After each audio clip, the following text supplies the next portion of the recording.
Guys, welcome back to episode 19 of X versus Z. My name is Chris. I'm Morgan. I'm X. I'm Z. And this week is by special request that we're finally honoring, which is from our earliest subscribers, your mom, Hillary. Yes. Thank you for recommending Citizen Kane. This was kind of essential viewing for any film fan. Yeah, if you view film as an art form and not just something that you go to on a weekend, it's like, let me turn my brain off and blah, blah, blah, but something that really allows you to, like, interact and challenges you. This is a movie that is a must-watch for that. It's also considered by many to be one of the greatest movies of all time, if not the greatest movie of all time. So what we'd like to do is, when I was thinking about this movie and doing research, Morgan, before you get into that, please remember to like, comment, and subscribe. God please. Bless you. You get a fist. Dude, the day I die, I'm gonna be like and subscribe. That's gonna be my Rosebud. That's gonna be your Rosebud. Okay, so Morgan, I want to break this. There's a lot to unpack with this movie. It is a dense movie. It's a dense movie, and it's basically, before I talk about what it's about, if you don't know already, we're going to break this movie down into basically 2 to 3 parts, which is the story, first I want to get your thoughts on overall what you thought about Citizen Kane. Yeah. Then we're going to talk about Charles Foster Kane himself, and then the movie in its technical and filmmaking techniques overall, and then we'll wrap it up. But first of all, let's start about what you overall thought about this movie. Did you know anything going into this movie? Did you talk to your mom about this movie?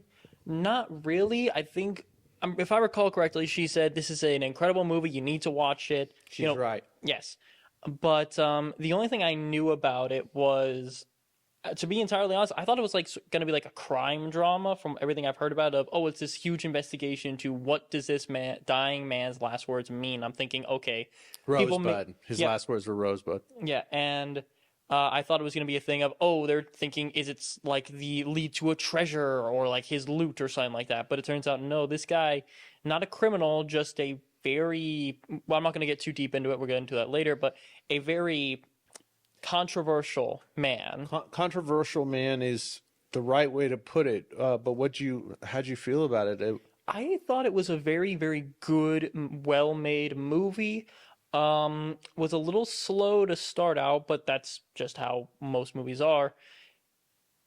And I think it really did make me evaluate certain things that I've seen in the world and just things that I have done in my own life, just in a way of, I can sort of see some of the actions that I did myself in some of the things he did that makes me not like the type of person I used to be, and how, I need to continue to evolve and change and be a better person. So it gave you a moment of introspection. Yes. Okay, fair enough. So the movie's generally, if you haven't seen Citizen Kane yet, it's the story of Charles Foster Kane, who's this giant media magnate who becomes the most powerful, wealthiest man in the world, and it's a mystery to solve to understand a little bit more about this enigmatic person and why his last words were, which are famously known as Rosebud,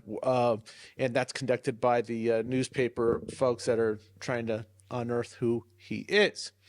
To understand Charles Foster Kane is to understand his origins that changed the trajectory of his life. So tell me a little bit about that beginning of the movie and how this sets off the events of who he is to become.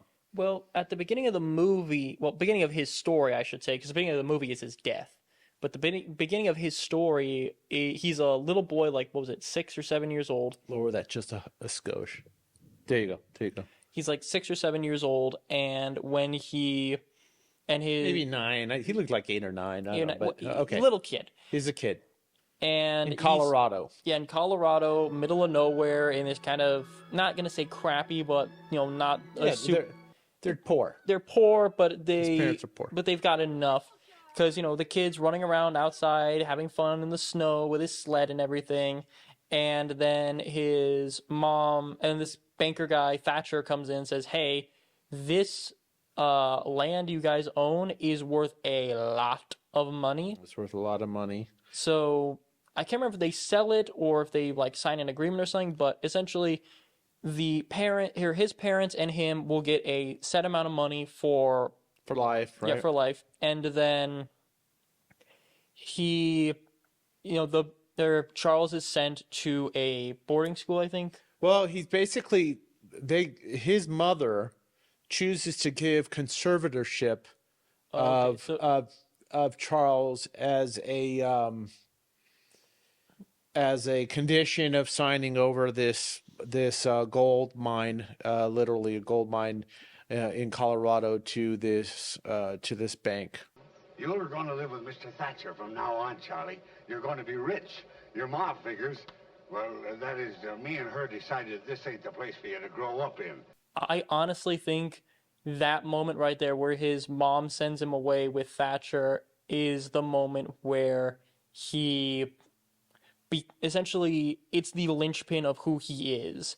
Because why do you think she sent him away? She wanted her son to have a better life, a life where he wasn't hungry, where he wasn't going to be worried about things, where he would have a great education. Okay, but do you think also part of it is to get away from... I was going to say the other thing is to send him away from his dad, who, even just for minor bit, even though he had, 5 minutes of screen time, we knew... They just hinted at it. Yeah, they hinted at that he was abusive. What that kid needs is a good thrashing. That's what you think, is it, Jim? Yes. That's why he's going to be brought up where you can't get at him.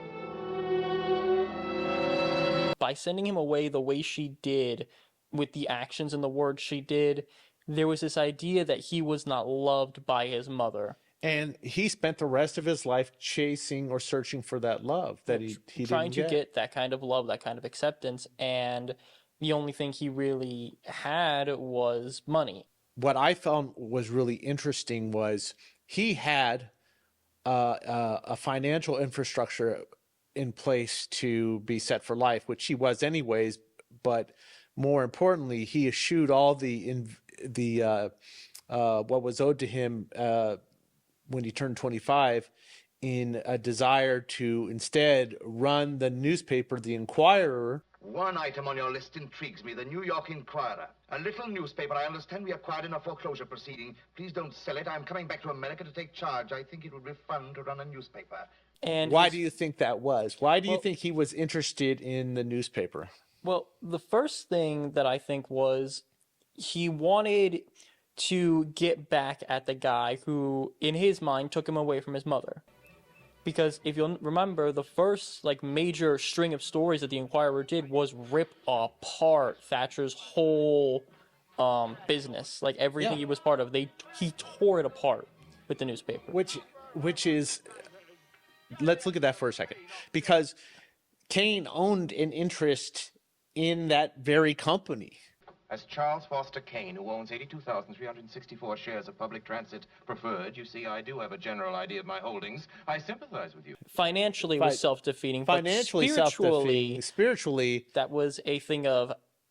It was, but it wasn't healthy, but it was... It wasn't nourishing either. No. It wasn't... he wasn't coming from an altruistic place. But that in itself, that right there, let's go to that point. I was going to say, it was like whipped cream. It was like you just chugged a can of whipped cream. That's not going to fill you, or that might fill up your stomach. It's going to make you satisfied for that moment, but it's going to be very temporary. As such, it's my duty, and I'll let you in on a little secret.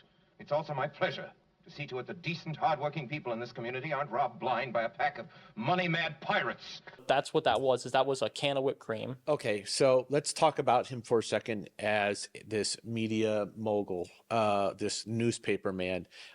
Why a newspaper? Is it?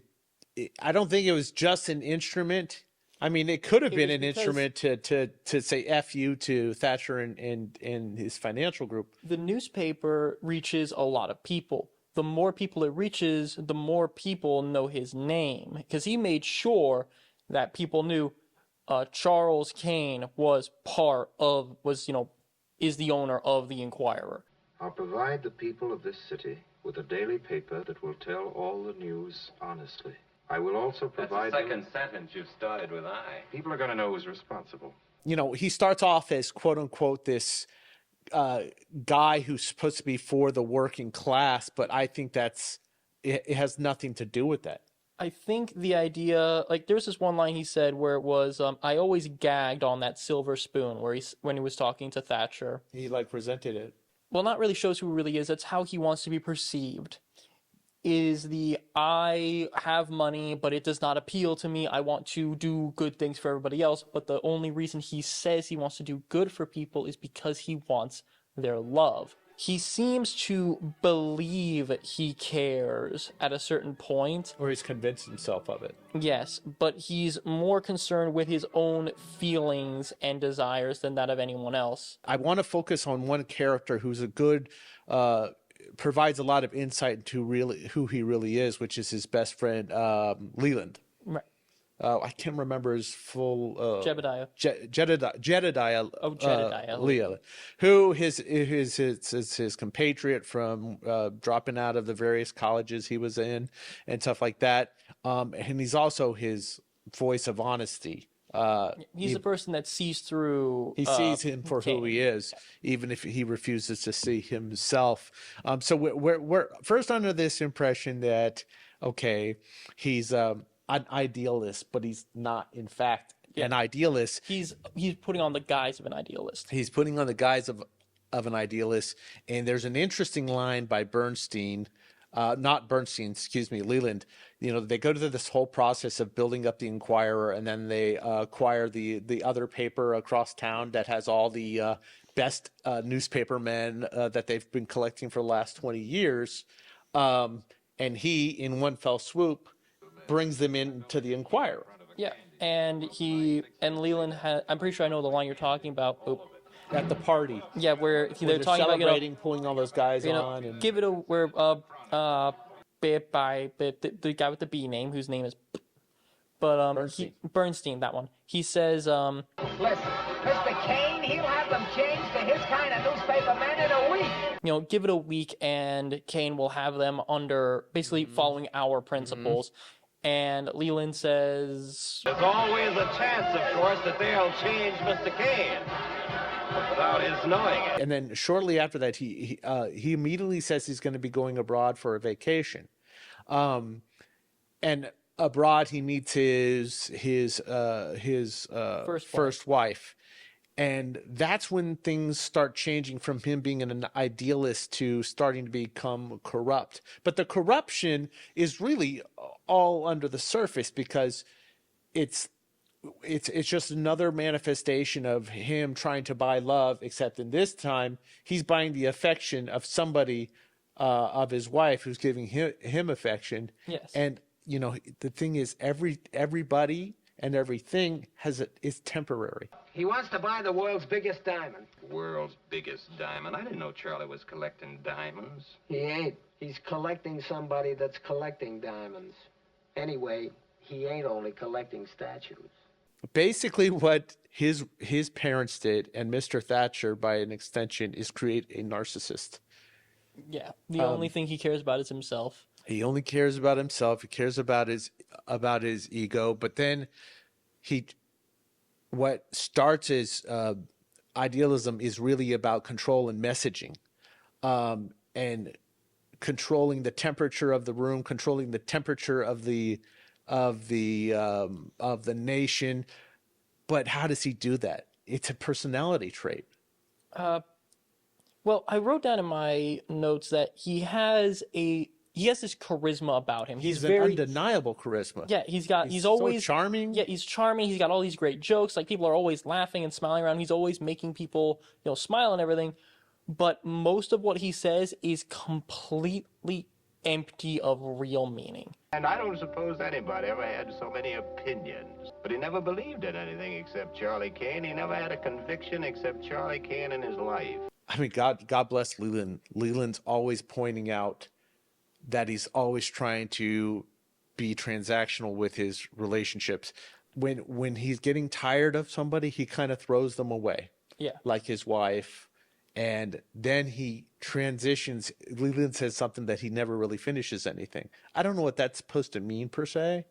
It means that he doesn't see things through to their conclusion. He sees them through until he's done with them. Or until they no longer fill his cup, so to speak. And his cup can never be filled. Exactly.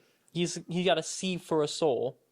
So why do you think he ran? I mean, I feel I know the answer to this, but why would somebody like that run for political office? Because that's a huge, basically that if you get all those votes, that means those people have chosen you. And there is some serious mental latching onto of they chose me to be in this position, meaning he can sort of trick himself into believing they loved him. The only thing is, and I think that's why a lot of people get into big positions, is they really do crave that love, but they just, no matter how many people vote for them, it's never going to be enough. Well, I mean, it's ego driven. He has a sense of grandiosity, and he has to have a stage.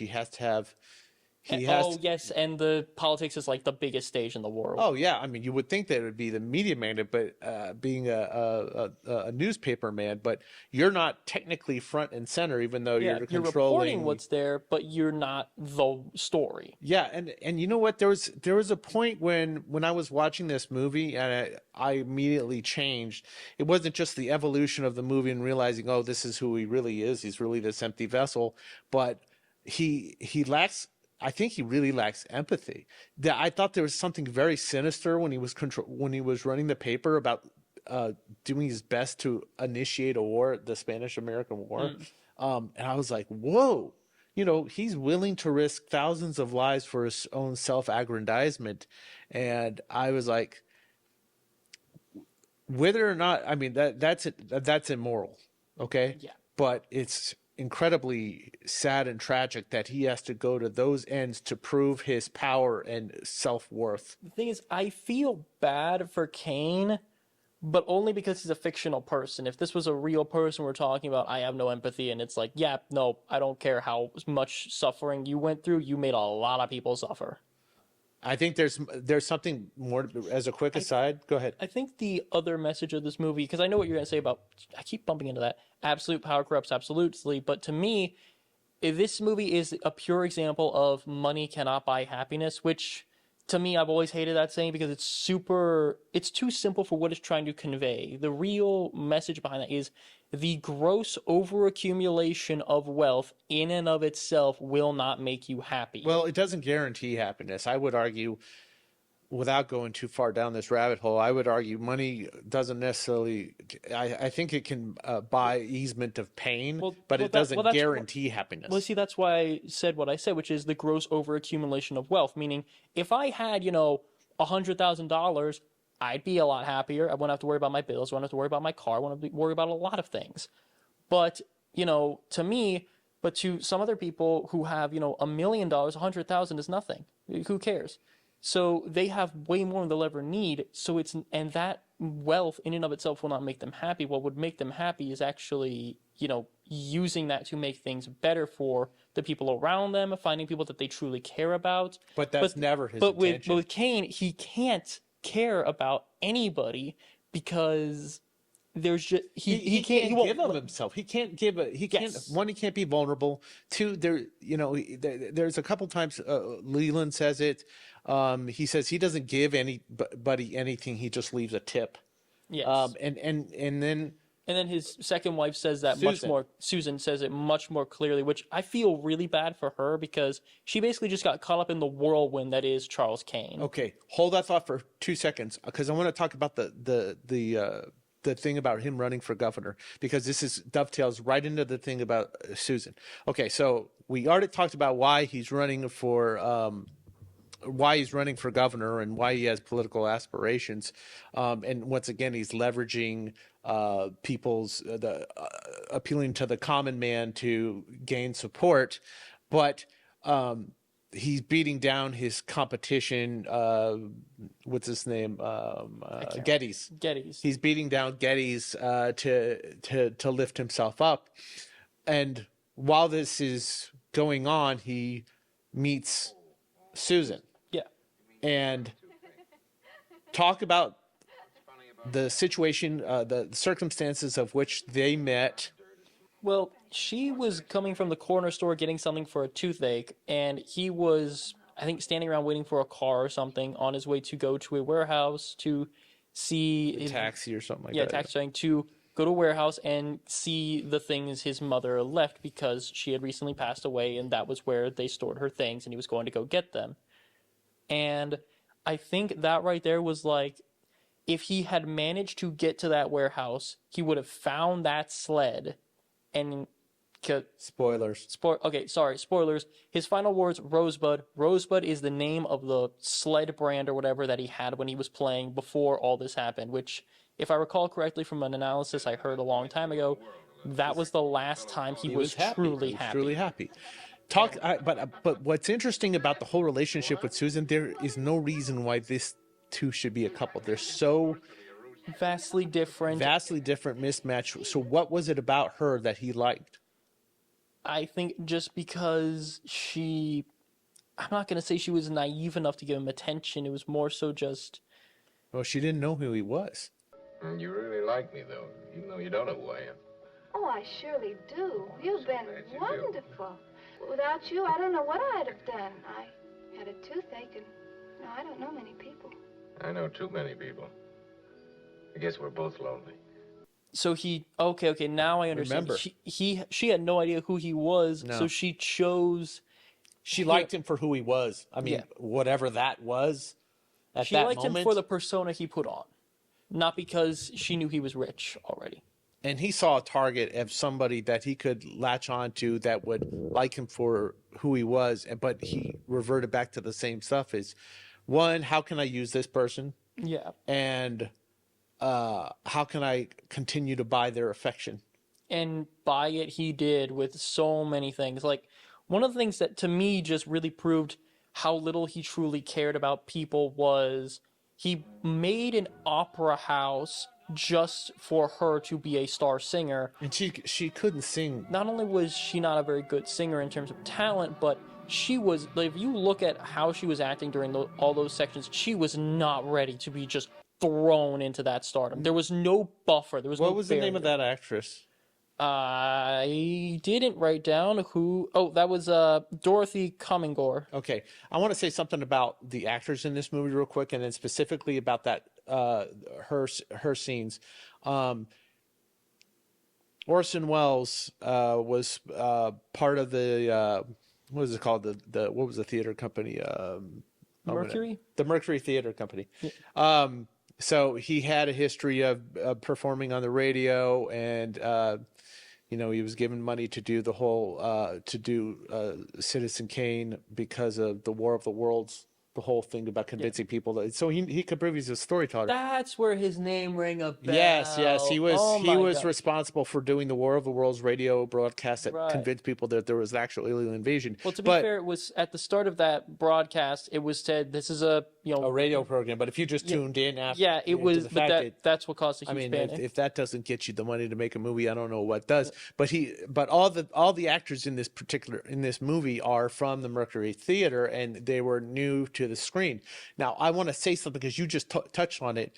That actress, you could see the pain in her face when she, against her will, is on the stage, knowing she sucks, knowing the audience doesn't like her, and she's performing, being forced to basically perform something she doesn't like again and again and again against her will. And the only why would he do that to her? Because she's not a person to him, she's a thing. It's like, I paid for these things, you're going to perform because I paid for it. And at that point, you can't buy authenticity. Okay, you can't buy authenticity, and you can't buy talent, and you can't buy talent, and you can't force people's opinion. You may force the papers to write something about them, but the only paper that said good things about her was the paper he owned. The paper he owned. Yeah. And let's talk about Leland's. I was fascinated by this part of the movie, and I want to hear your opinion on this. there was that port where he goes to check on Leland, and Leland is drunk and passed out over his typewriter because he's writing the review of his wife's performance in the opera, and he doesn't finish it. And Kane takes the paper out, the review out, and he begins to read it, and he's like laughing, one, because it's true, and then he does something like I can't believe he does, which is he takes the written, like the thing his friend was writing, the thing Leland was writing, and he finishes it. Overacting it is absolutely impossible to say anything except that in the opinion of this reviewer, it represents a new low. Have you got that, Mr. Bernstein, in the opinion of this reviewer? I didn't see that. But he finishes it in the same way that Leland was finishing it, in that he was from his voice. Yeah, from his voice, ripping apart Susan and her performance and everything.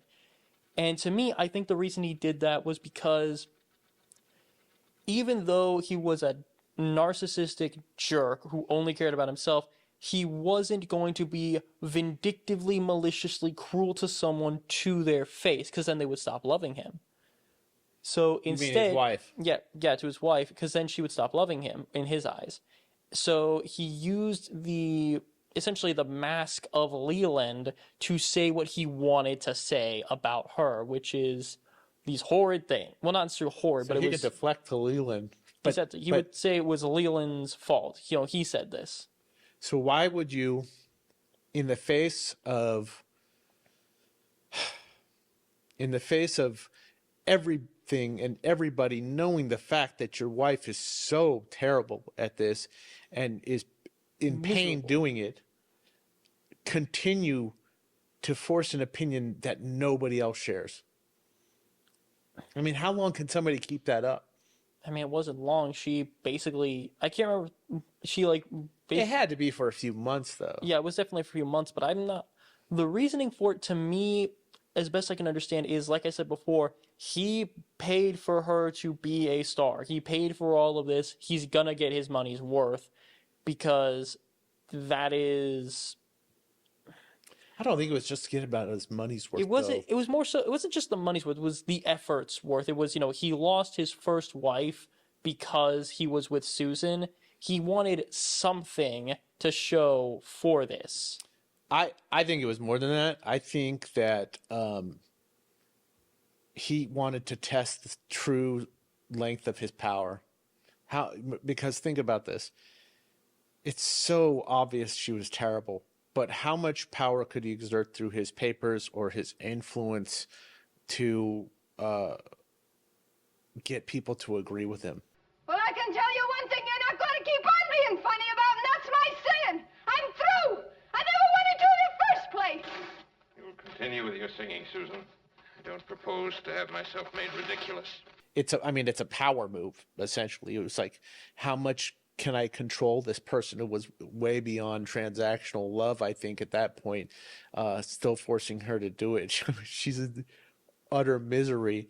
And when she's on the floor, sprawled out with all the papers, talking about Leland's review, which was brutal, she specifically focuses on that. Why would he say there was such a thing? Because he couldn't, like you said, he couldn't contain himself. And that, to me, that right there is abject cruelty. Yeah. To have no regard, and it's apathy too. Is like he has no regard for what it's done to his wife. I mean, ultimately he capitulates when she tries to kill himself, tries to take her own life. I mean, you saw that, right? Well, when she took the sedatives to sleep, quote unquote sleep, and the doctor was in there. I mean, it's under the surface is what we're talking about. She was attempting to, Yeah, she was attempting to. We can't even say the word, Yeah, but I understand.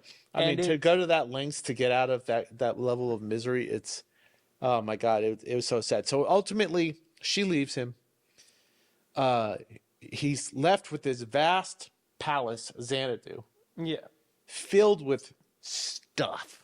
And with, guests coming in to resort there and stay there, but he doesn't interact with them. They're not his friends.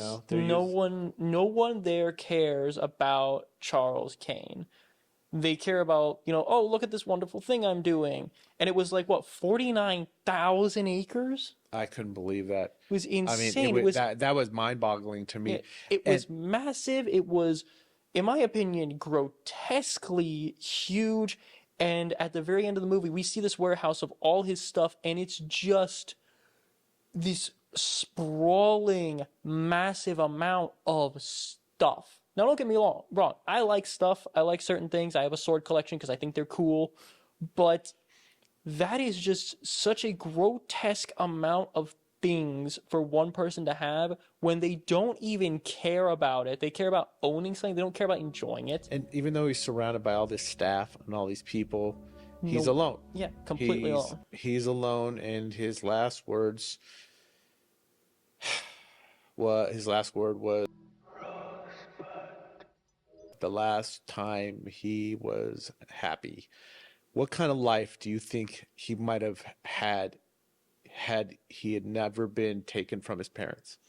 I think it probably would have been one with its own trials and tribulations, but I think he probably would have had more opportunity to be truly happy. He says that one line, yeah, before he gets really old, he says, You know, Mr. Bernstein, if I hadn't been very rich, I might have been a really great man. and what do you think about that? What do you think that means? That statement means? I think that was him trying to deflect from the fact that it wasn't the money that made him a bad person or that made him not a great man. It was the fact that he never got over being taken from his parents. The money wasn't what made, like, one thing I've heard that I agree with is money doesn't change you. It just reveals who you are. If you have the money and the ability and the power to do whatever the hell you want with no consequence at all, you show the world who you truly are. What would you like to have been? Everything you hate. Charles Foster Kane is incredibly interesting, but it wouldn't be possible without Orson Welles' performance. And the performance of everybody in this movie, I think there was a specific direction from Orson Welles to the people he chose, the actors he chose to be in this, which were members of the, what are they called? The Mercury Theater. Thank you. Everybody did a wonderful job. I think that the girl who played Susan I can never remember her name. You already said it. Yes, it was. That's the writer. One of those old-timey names. Dorothy Cummingore. Okay. Was very vulnerable and damaged and all that, but obviously the star of the show is Orson Welles, because the ability for his emotional range and physicality and control of his voice to play Charles Foster Kane. He was 25 when the movie was made, and that he has to play a 25-year-old and then like an 80-year-old, but the age is in between, a middle-aged man. I think he died.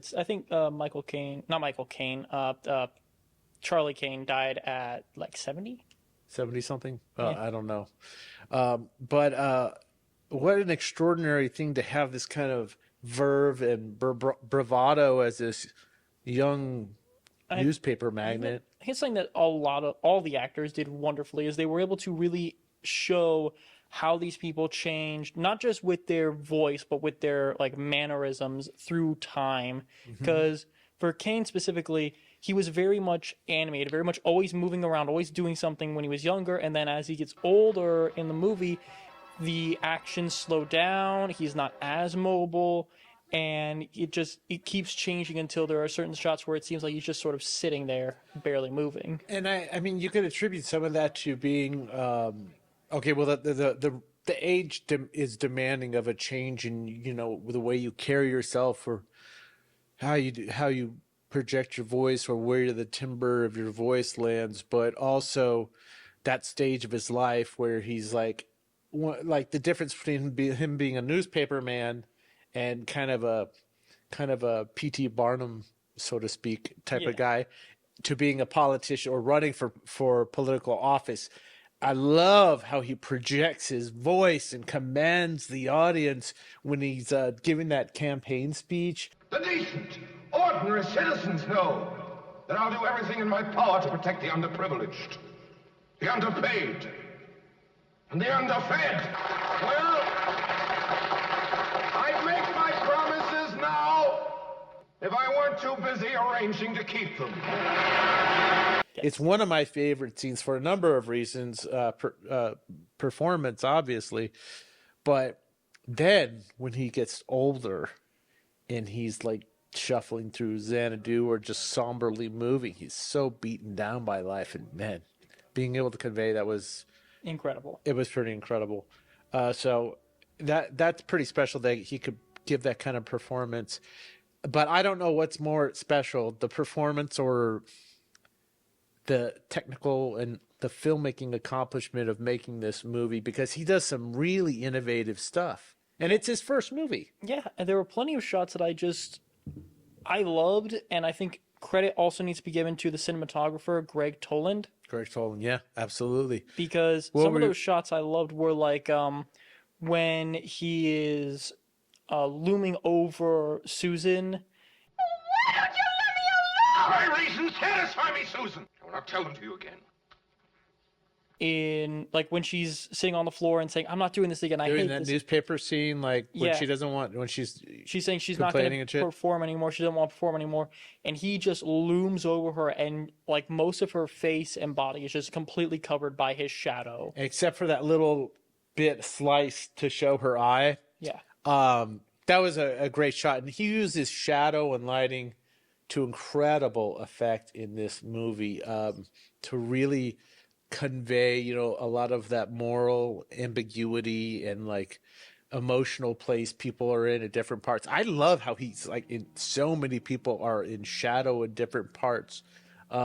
It's not just artistic, but if you're looking at it and you freeze frame it, it's like these amazing looking photographs. Yeah. One of the other shots that I think you mentioned earlier was when he was in the theater, and when he was in the theater after Susan's first performance, and you know people were clapping, you know, polite clap, yeah, and he was sitting there, he's sitting there looking somber, and sitting in the dark. And then when the applause started to die down, that to me, this is another showcase of Kane's his need for attention. Which is, as soon as that clapping died down, he started clapping, and then everyone started clapping again, and then he stood up, and everyone, like, he needed people to see, I am also here. And they use the shadowing in that very well, too, don't yes. they? And that was a great artistic use of it. But one of the things, besides all the wonderful lighting and shadow and tone that it creates, is there's some really interesting composition in this movie, specifically. I mean, like, there's so many low angle shots to give him the sense of power, yes. right? I mentioned the fact that, you know, when they're doing the political campaign, he was really, really low. Like that camera is shot really low, and they do that quite a number of times. And then on the opposite side of that, just like you were saying about the shot of Susan, the camera is like above, over his shoulder, but looking down on her, and she's looking up like this. And I was like, whoa. I mean, the thought and that went into like, yeah, that was it really did fit the the feel they were going for, and really did empower the performance. And you know what, I feel like every frame of this movie is well thought out. Yes. Like it's not haphazard. It's not like shooting a TV show, which it shouldn't be, but the things that he tries in this, some of the mirror shots, like even when the ball drops on when it breaks in the beginning of the movie, you see the nurse come in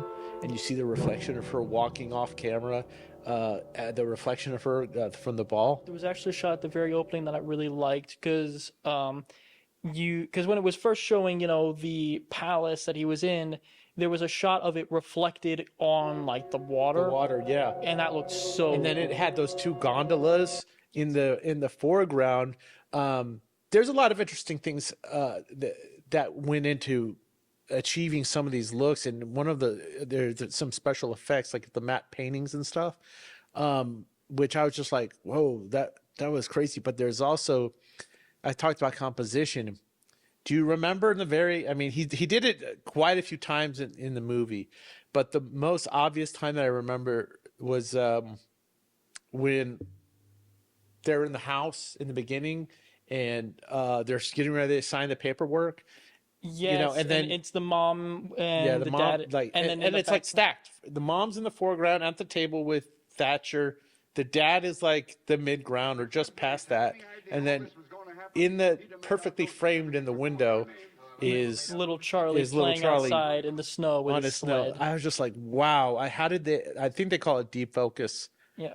And he did that a few times in the movie, and I don't know if he knew how to do that or if he was just like didn't know any better, because if this is his first movie, and I think I saw an interview with him on the Dick Cavett show, you can check it out online, but I don't think he knew entirely what he was doing. He just wanted to try stuff because he's an artist, and he says something that kind of mirrors that in the movie, Kane right? says a very similar thing in the movie when he's first starting the newspaper business. Is that really your idea of how to run a newspaper? I don't know how to run a newspaper, Mr. Thatcher. I just try everything I can think of. Charles, you know, Isn't that a wonderful thing to be that kind of naive about stuff, but saying what the hell? You don't need to. Not knowing the rules can be a very beneficial thing to a success as a filmmaker. And by the way, we didn't talk about this yet, but I just want to say briefly, the editing in this movie, it's a non-linear storytelling, but I never feel like it's disjointed. You know, they can go back and forth with flashbacks It's and stuff. non-linear in a very cohesive way because we have a framing device of the one of the reporter going around and asking these people about specific parts in his life, and it really does help because it shows why we're seeing what we're seeing. It's not just, okay, we're going to start here when he's 25, then we're going to go back to when he's 5, then he's going to jump over to when he's 60, and then it doesn't go jump around. It's very cohesive. It is. Did you pay attention to any of the camera movements in this? I paid attention to some of them. There was one shot near the very end that I really liked. Which was what? Which was when they're talking about how, it doesn't matter what Rosebud is. We can't identify an entire man's life based on a single word. And then it pulls out and it just shows this huge amount of stuff. All the stuff in the boxes that he had bought over the years that were accumulated. Yeah, it's just... And to me, that's kind of grotesque because, I'd mentioned before I have a sword collection. I like them because they're cool, but I enjoy them. They're not just sitting there in a crate. They're purposely purchased, not just because you're trying to fill some cup that you couldn't fill. Exactly, and they're on display so people can look at them and be like, hey, that's cool. But the interesting thing about that is, I think it was like a crane shot or something. I think so. It reminded me of that scene in Indiana Jones. Raiders of the Lost Ark. Thank you, Raiders. And when they're in the government warehouse of all the artifacts, and they they pan over all the things in boxes and stuff, it felt very similar to that. And there's actually a lot of shots in this that kind of remind me of things. Now I'm more familiar with more modern movies, and then when you watch a movie like this, you're like, oh, so I've that's seen where that. Yeah, that's where that came from. I mean, it's had such an incredible impact. One of the things that I thought was a really good shot was when they push in. There's that scene where it was when they're going to the nightclub or whatever that Susan's in. I think. Right. They go through the window, but first they have to push in through that sign. Get through the sign. But I think it's a like a cross dissolve, but timed or spliced together or something. I'm not using the correct terminology, but it seamlessly pushes through, and then they go from that side right down into the thing. To be able to do that with the technology available at the time and having the vision to do it, not the experience, is like, it's a testament to Orson Welles' greatness as and also to the cinematographer who does some amazing work in this. There's just so many interesting innovations that were made. I'm kind of blown away by this. Also, we should give a little thought to the writing. I think it was written by what's his face. It was written by Welles, and it was written by Orson Welles, Herman J. Mankiewicz, John Houseman. Oh, and then these last three didn't get credited for. John Houseman, Roger Q. Denny, and Molly Kent. Okay. So Morgan, do you think he would have become a success if he had come from poverty? And what would that success have looked like?